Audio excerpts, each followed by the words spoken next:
lihat sini, nggih Pak, lihat sini Pak.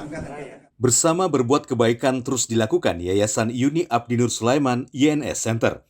Di tengah suasana Ramadan, YNS Center memberikan kartu voucher kepada masyarakat yang menjadi anggotanya. Kartu tersebut berisi diskon belanja di sejumlah tenan mitra layanan dan bantuan bahan pokok makanan.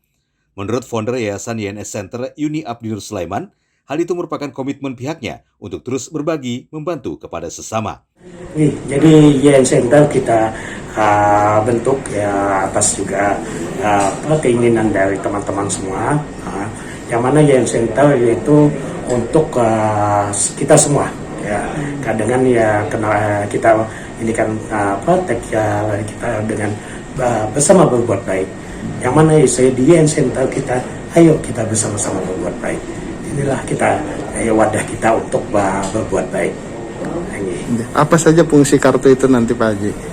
Fungsi ya tentunya untuk kita saling mengenal saudara-saudara kita, dan tentu dengan ini kan kita akan ada kelebihan-kelebihannya di situ, yang mana ya tentu kan namanya kita sudah bersaudara, kita saling berbagi, kita saling membantu. Selama Ramadan, yayasan yang bergerak di bidang sosial kemanusiaan dan keagamaan menggelar hatam Quran serta buka dan sahur bersama setiap hari yang diikuti remaja serta masyarakat umum. Dari Banjarmasin, Adi Hardian, Kalsel 1net.